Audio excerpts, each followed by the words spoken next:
Hey, welcome everybody to Innate Express podcast. I've got my good friend and awesome chiropractor, Dr. Wade Port, here with me. And we're in the midst of this, the lockdown and all this crazy stuff going on right now. We're a month and some change into it, and we're shedding light on serving now. And connecting with Wade right now, I think is going to bring us some light and welcome, Wade. Thank you, Brother Haig. Thank you. Love being here with you. And, my family was supposed to be with your families last week. We were slated to stay down in Florida with you and Huberta and Malcolm and Bianca. And we really, truly, of all the stuff that has been canceled, that was one of the things that our family really missed out on the most, because we love you guys. Yeah, we love you too. And, practice, life, family life, everything is a little different now. And, no one is immune from this. So how we follow through with this, maybe like we just talked about in, shedding some light of no one is alone. Some people have been hitting some highs and some have been hitting some very big lows.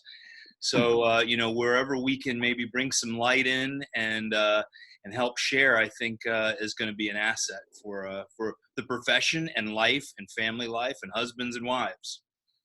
So, how have things been going for you? What are your insights, Wade? Well, you just stimulated something in me, is something that I always like to keep close and near and dear to my mind, I think, and my heart, is not to fall into traps. And many of the traps are very well constructed.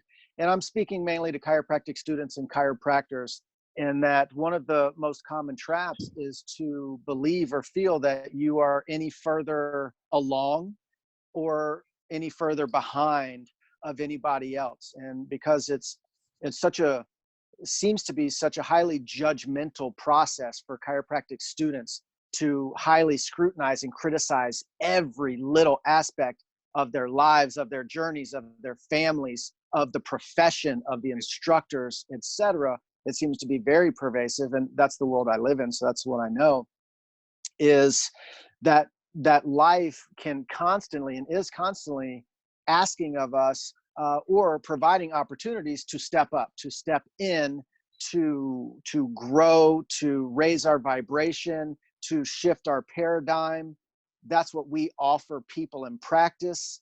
And so what you kind of inspired me for is this situation can be thought of like alcohol, drugs, the lottery. And what I mean by that is what those things tend to do is amplify who you already are. Yeah. If you're a real prick and you win the lottery, you get to be a super prick, right? If you are a real just loving person and you get drunk, your tendency will to be so loving, and you just want to make out with everybody and hug everybody and just tell them how much you love them. That seems to be. So I think in the face of this situation, it really is placing an amplification on who you already are. And it's always an opportunity to raise the vibration and raise the frequency. So if people lived their lives mostly in a fear-based state, which is maybe someone say the conditioning of, certainly I'll speak to what I know best, the American culture, to not be in tune with your body, to not have trust in your body, not to have trust in your child's ability to heal. And what do these symptoms mean? What is nature and life telling me, which is the chiropractic way of life? Well, now that fear is amplified and you're going to be really afraid. And if you typically live in trust, that even though it's going to be seriously tested, it is a chance for you to amplify that trust in life in the face of the test. I'll share a quick story that just came up for me. Lisa has been keeping me largely out of the grocery stores and whatnot, because she just feels I am going to the office and that I have a responsibility to those people. If I say that I'm going to follow the guidelines of XYZ, well, then I'm darn sure going to do it. It's not just going to be talk. We're going to have integrity with that. But I did on the weekend go to the grocery store. This was a couple weeks ago. And it was interesting. I found myself in the Whole Foods, natural food section, like we always do, but I'm staring down at peanut butter. We need peanut butter, Haig. Gotta have peanut And butter. and something interesting happened, which I know is relatable to your audience right now, is I stared at it and I actually had the dialogue going on in my head. Am I supposed, because we buy the $7 a jar peanut butter and we have for years. And so I could hear this automatic voice start happening. Wow, practice is down. We're not Lack. sure. Yep. We're not sure what's going on. Mhm.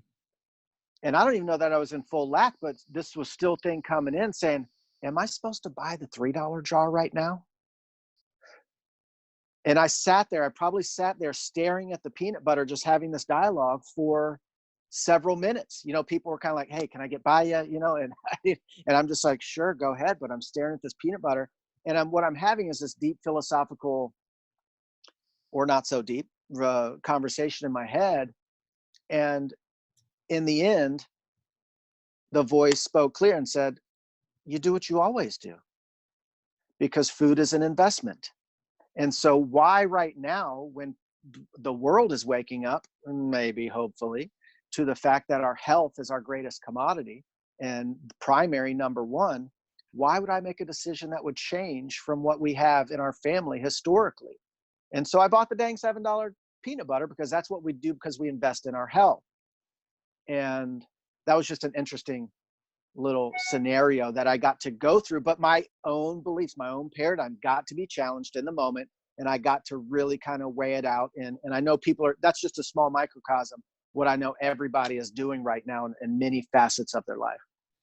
Well, it's poignant. I went shopping this morning. We have sort of a slightly different scenario. Since I'm around people, I'm the one going out into public still, Okay. or Mhm. doing the things that we need to do because I am, in the office. I'm only adjusting one morning a week, Monday mornings, 9 to 12. I'm going to do Thursday this week.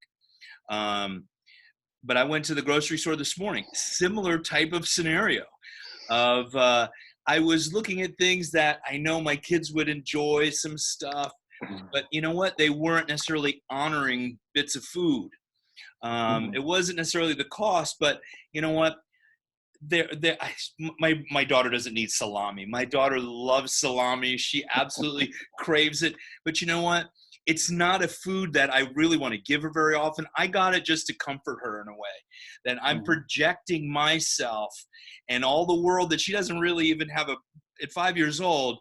She knows there's a virus. There's no way to hide that.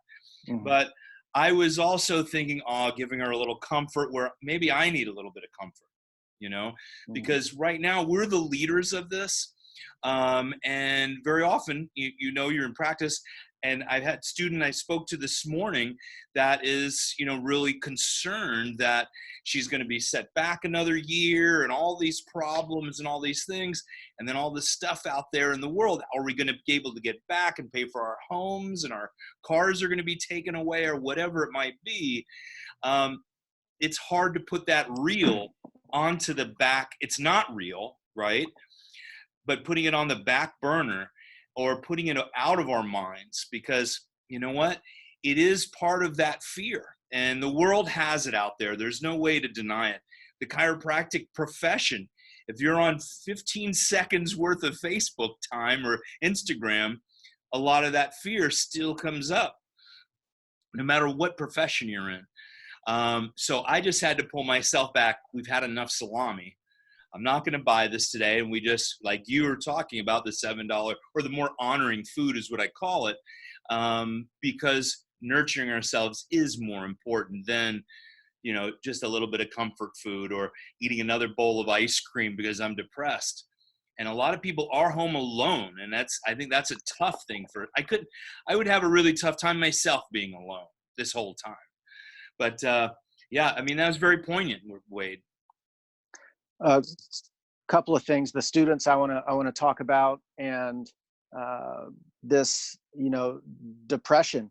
I have navigated my life ever since adolescence with very few and far between bouts of any kind of, I just like, I don't get anxiety. I don't get depressed. And boy, if the last few weeks I haven't found myself just blue and really stunned, and it's a uncommon state for me. And I really have a pulse on the source of that for me, Haig. Besides, I do have a boogeyman in this scenario, which I'll get back to when I talk about the students. But not being able to serve as many people, and when I can't fulfill my life's purpose and mission and vision, which is serving people with my heart and my hands, it's not a pretty thing for me, and I'm aware of that, and that's why our people that we do serve, when we find them in depressive states, one of my number one recommendations is go find somebody to serve. And I do know this firsthand. It's the fastest way to get your head out of your ass and to get that energy moving, to become in harmony with life, is to serve. And so, man, my heart goes out to all of the in practice DCs whose practices have been derailed. This is so weird and uncommon, and like the deep depression that is happening all over really should be talked about more. And I know for us and other people like us, the inability to serve people is really not pretty. No. For us. Neither should it be, right? Because it's a guidepost and a thing that our bodies and our mental and emotional and spiritual states can show us. Hey, here's a sign. This is what it feels like when you're not serving, and it's all about you and even just your family. And in this, get out there and serve. So it's a good barometer. But the people, Lisa and I just, we're praying so much every day and just sharing gratitude. People live in toxic homes that are full of mold. People live in places that they didn't expect, that they inherited, that were like just dingy and dirty. People live in toxic relationships. So they're basically held captive with toxic people in their homes. Like, we have a beautiful house with 2 great big yards, and we just love our home. Yeah. We have groceries delivered. We're so blessed, and our hearts go out to so many people who, this has got to be tough. One of our practice members this morning just straight up told us, Doc, I needed this. It's been a tough week. And he said,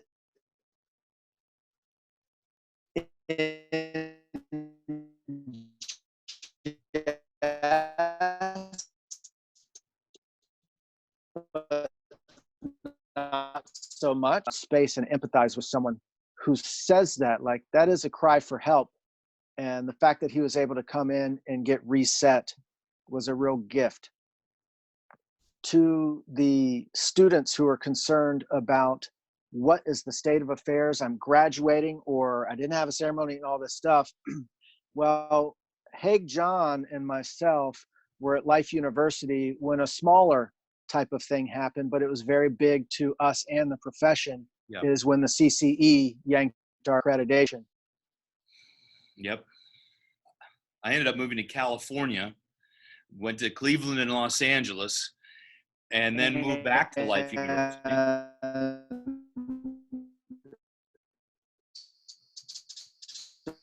So I think we're having a little internet issue. I know you started clubs and philosophy nights and all this stuff. So that was a cool purpose for you, but we didn't have to, we chose to. The students that remained, I think it was about 10% of us, we marched on the Capitol, we created petitions, we did stuff, and I have to feel it made a difference. And we leaned in. And when I was in school, and we had Dr. Matthew McCoy as one of our instructors, and he was kind of the dreaded gauntlet, but really most of everybody who got through it could convey gratitude for his commitment to the profession to put us through the ringer, because he knows, guess what?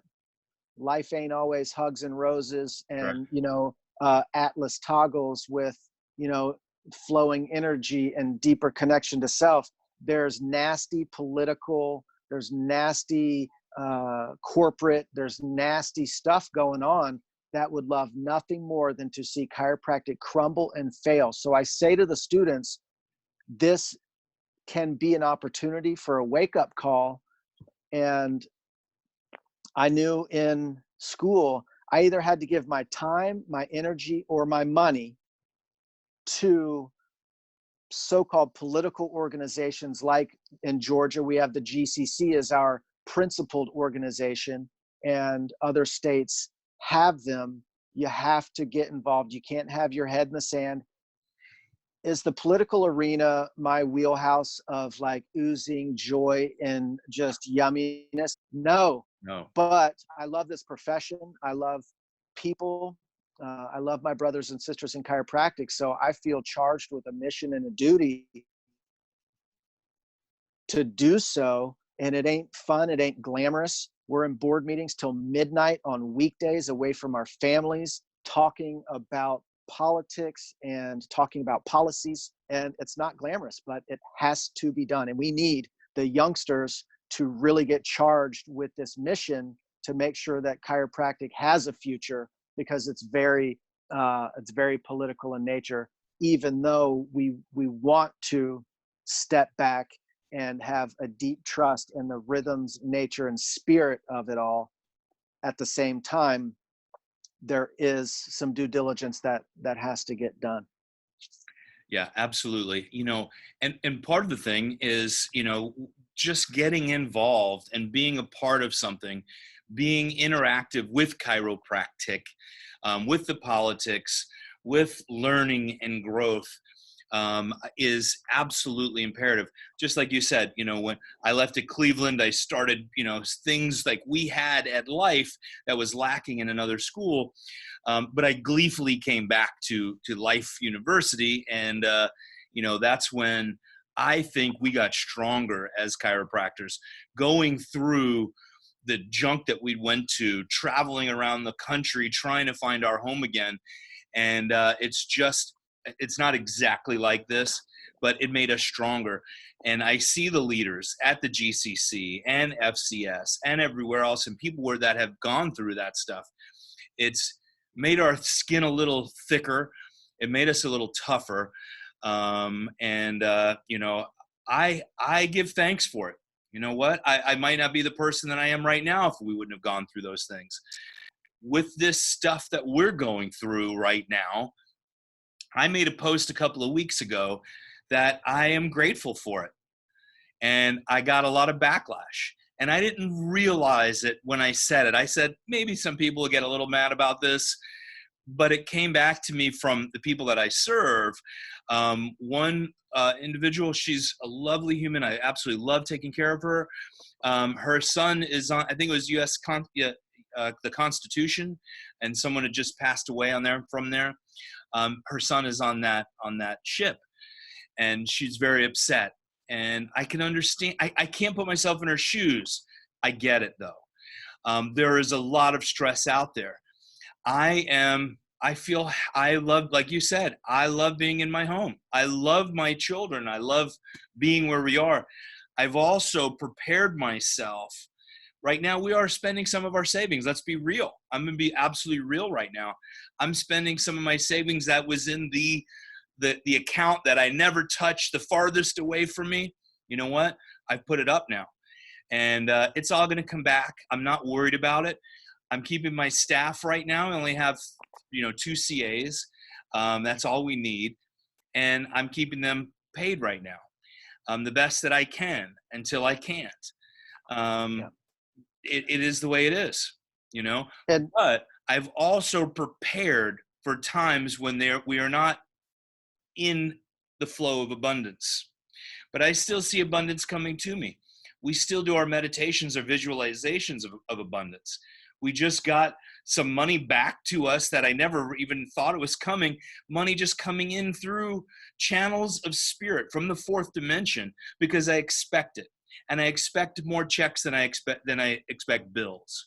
So in shifting our consciousness to abundance, life, money, people to serve, I've got 3 new people that are going to show up on Thursday that we didn't do any advertising for, didn't do a screening for. They just sent me a message. And we'll probably have 5 or 6 new people because I expect it to happen. So, as a chiropractor, as an entrepreneur, we also need to prepare ourselves. So I filled out all the forms and documents, and if we need a loan, I'm going to try and do things without getting more loans. If it happens, it happens. I don't want to go in debt over this thing. I don't think personally it's going to last very much longer. But Europe is a good litmus test. Europe, but they've also had many of the countries have suspended bills. They don't have any bills to pay. We do not have that luxury. So Right. I don't think it's going to last much longer myself.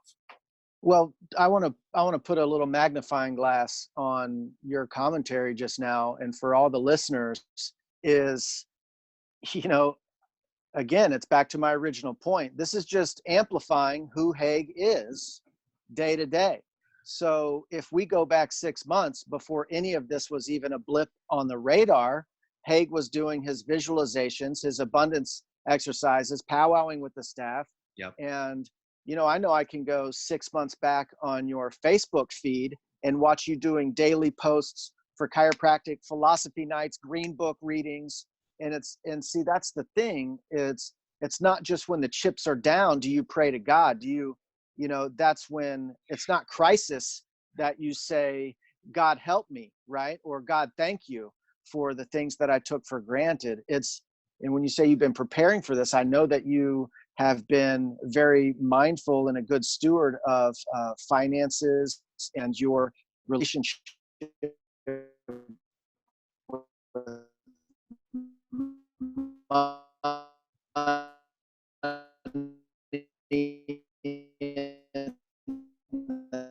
dynamics is your daily practices when it's raining and when the sun's out. And so, that's a big takeaway. And for the people who have been doing that, to anchor into that trust and just know that Haig's gap between trauma and crisis and experiencing gratitude for it is wee small. And for most people, the gap is years. So it'll, let's just say on average, it'll be 5 to 10 years where a lot of people can look back and say, you know what?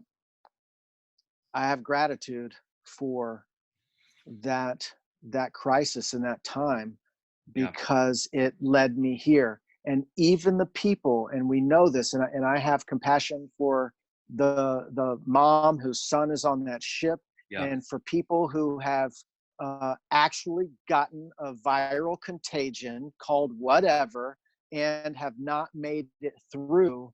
My deepest compassion goes out. And I know that the possibility for them to look back tomorrow, 5 years, 10 years down the line and say, you know what, that was a blessing for me, because it led me here. Who knows? They started a, hospital in, New Guinea that, provides chiropractic. I don't know what could possibly come out of that, but it's kudos for the chiropractic lifestyle and true walk in the talk that you do that allows you to have gratitude already for the situation. Well, no, I thank you for that. And, it's things that we really set up even while we were students. We were doing these practices and creating it. And our mentors, Arno Bernier, Jim Sigafus, Pasquale Sarasoli, really set this in. Thoughts are things, Pasquale said, forever. And the things that I want my thoughts to be is on abundance, creative, loving. I personally have felt, I am home with my children.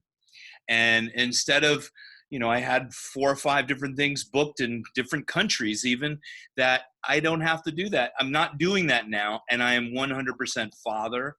I can be 100% husband, which at times is driving my wife absolutely crazy. And I can be a man, I can be myself, and even look within. The first week of this, we were a lot of big corporations around here, and they were already sort of, doing the elbow bump and those type of things. And I didn't really get it. We don't watch the news. And then I taught a seminar in Mexico, and I came back and I actually quarantined myself for 1 week. In the condo I had prepared for you guys to stay, where you're at the Wade Port Mansion. And Mm-hmm. so I quarantined myself for a week. I said, okay, the airport, not Mexico, the airport's the dirtiest place. So if this is a thing, let me do it. So I spent a week with myself, and it may have been the greatest week of my life, I have to say. I enjoyed every single moment of it. I missed my family. But getting this time to really take stock of the self. Who is Haig John? What is the I am? Why am I? I asked myself those questions over and over again, and and getting different answers at some points, and taking the time to journal, write down my thoughts. No news, just taking that time. That week really set the tone for what is it, a month and a half now or something that we've been in. I've lost count. That I hope everyone's had some sort of opportunity to do that. My life isn't all bliss. Don't get me wrong about that. It's not about how great I am. I've been through some of the most crap ever, lows of lows. For me, I felt peace. And I just had a birthday, and peace is what I want for myself. And I think if anything this has brought is peace. I do not care about the material. I'm in my office right now to give my wife a break from me, and also so my kids can do some homeschooling. But being in this office, I'm looking around.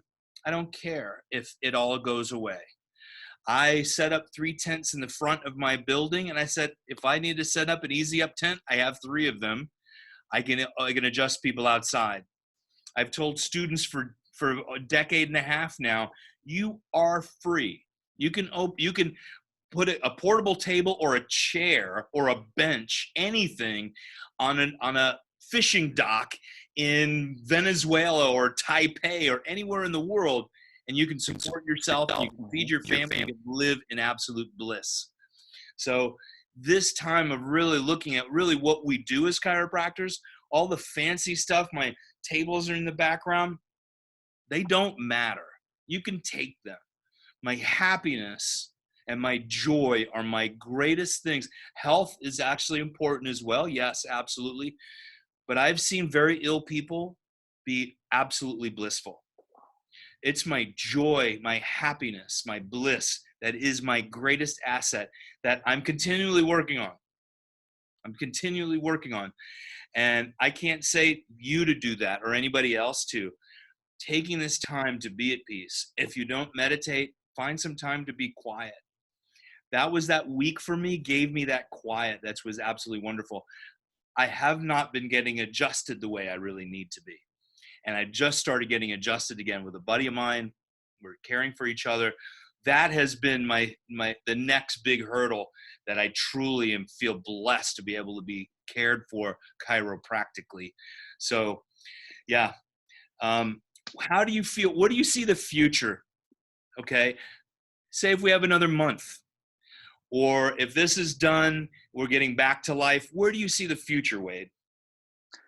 I think it's a balance between trusting the process and knowing that, here's our cliches of the universe will unfold how it will, everything is God's plan unfolding and Which all this you realize stuff. comes from within us. That's not happening to us. All those cliches really are coming from within.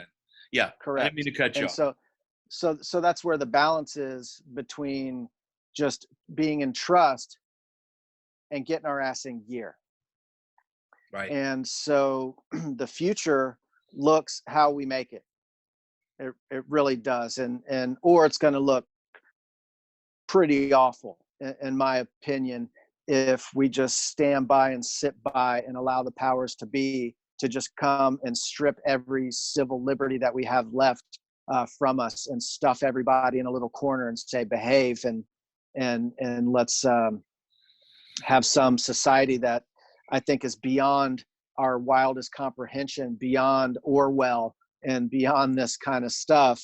And that's not okay with me. And I'm not here to fight against anything. I'm here to fight, not even fight. I'm here to be for something.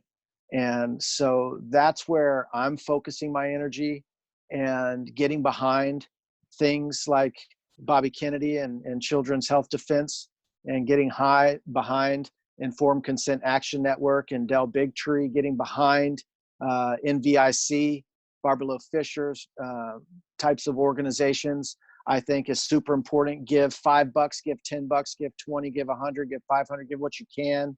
And, you know, I understand that sitting down and writing letters to Congress people and governors and stuff like that is not glamorous, but it does work. It makes a difference. And so, you know, when you talk to me about what the future looks like, I feel that we're in charge, that we have a responsibility to what it looks like. And we gotta come together and take some action, and create it. Yeah. And to create it. We create the future from this point forward. I think it's going to make chiropractic stronger. The revelation of Pasquale, of, you know, the spiritual shift and people seeing what chiropractic is truly about. He said that. I made a post just recently about it. If you don't mind, Wade, when we post this, if you can leave in the comments on the YouTube channel, so then it's there forever, of maybe some websites of those sites from Del Bigtree and NBIC and all that. So maybe people can see it if they want to donate, if they don't know how to contact them. If you don't mind, we can put them in later. You know, a lot of that stuff, really what you're saying, absolutely, of putting ourselves into a place of leadership and showing up either with our dollars or our boots on the ground. I think it's going to be very. Wade, you there? Gotcha. Yeah, it's time, energy, and money, or all three. And it's got to be something: time, energy, or money.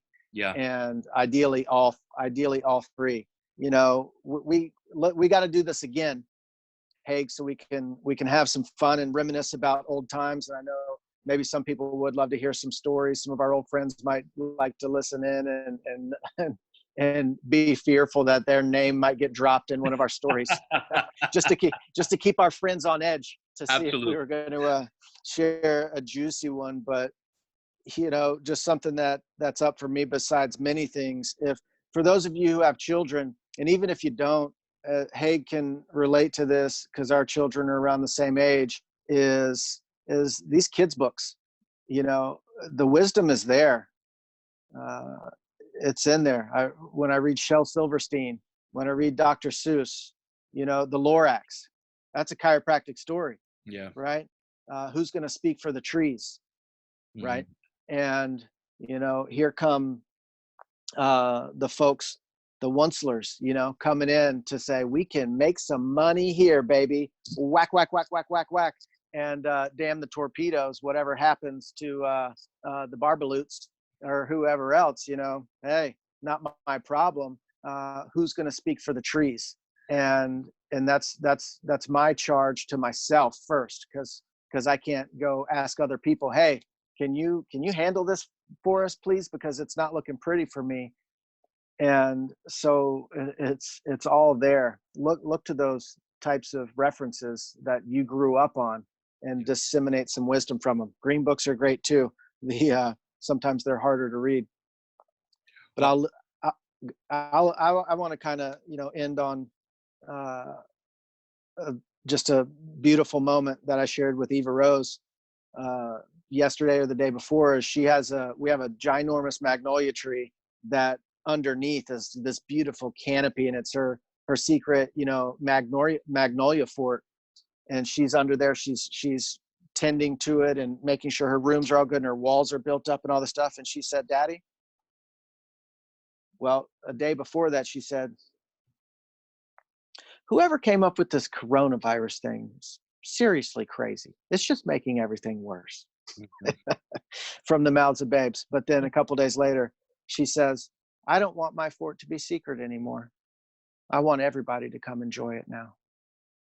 And so that's what we're seeing and just on a small level in her, in the face of, no honey, you can't go over and play with your friends in the neighborhood right now.